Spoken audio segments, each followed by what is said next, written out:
এঙ্কারে সবাই বাড়ি ধ্বংস করে ছাপ করে। এই কেরে ভাতে চাল একটু কি জানি এ কটিগুলো দু কাতি চাউল আছে আর বলছে একটু।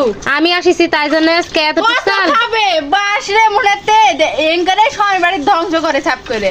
এই এতটুকু চালে ভাত হবে? আমার দুপুরে বেলা খাওয়া বেশি লাগে। হে কটি যে খাই মুলেতে এক হাড়ি ভাত একাই খাইতে দু কাতি চাল এটা ভরে যাবে। কেরে তুই কিছু ভুলি আজকে আসিছি তাই জন্য অতটুকু ভাতের চাউল দিল, মানে আমাকে খেতে দেবে না সেজন্য। মানে ননদ এমনিতে তো বেশি জানেন সবার কাছে, ভাতের চাল এতটুকু রাখিছে। এই আবার বলছে আর বেশি দেওয়া যাবে না, অতটুকু দেও, মানে আমাকে খেতে দিবে না। সে কারণে এরা এতটাই কিপটা আপনারা জানেন না। তাই এই দেখেন ভাত রান্না করছে, ভাতের চাউল দু দেখুন কাতি কতটুকু। চাউল আমরা জীবনে খাইতে পারবো, আমরা এক কাতি চাউল লাগে তুমি এক কাতি খাইতে। দুই কাতি মানে 2 পোয়া চাল, 2 পোয়া চালের ভাত কেজি, কি আধা হবে? কেজি। মানে হাফ কেজি চালের ভাত রান্না করতে দিলে 3 জন মানুষ কি হাফ কেজি চালের ভাত হবে বলেন তো? কাকো দিয়ে খাইতে পারবো না, আমার জন্য মনে কটি বাইন্দা লিয়ে আইছি। আচ্ছা ঠিক আছে, আমরা মা মেয়ে চলে যাই। মা চলো, আমার আজকে এই বাড়িতে খাওয়া নাই। আজকে খাওয়া নাই আমার এই বাড়িতে, চলে যাই।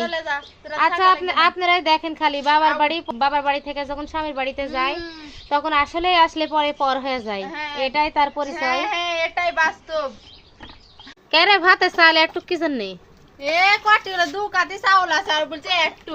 আমি আসিছি তাই জন্য আজকে এতটুকু কত চাল। খাবে বাসরে মুলেতে এঙ্কারে সবাই বাড়ি ধ্বংস করে ছাপ করে। এই এতটুকু চালে ভাত হবে? আমার দুপুরে বেলা খাওয়া বেশি লাগে। হে কটি যে খাই মুলেতে এক হাড়ি ভাত একাই খাইতে দু কাতি চাল এটা ভরে যাবে। কেরে তুই কিছু ভুলে এই জওয়ান দাদি তো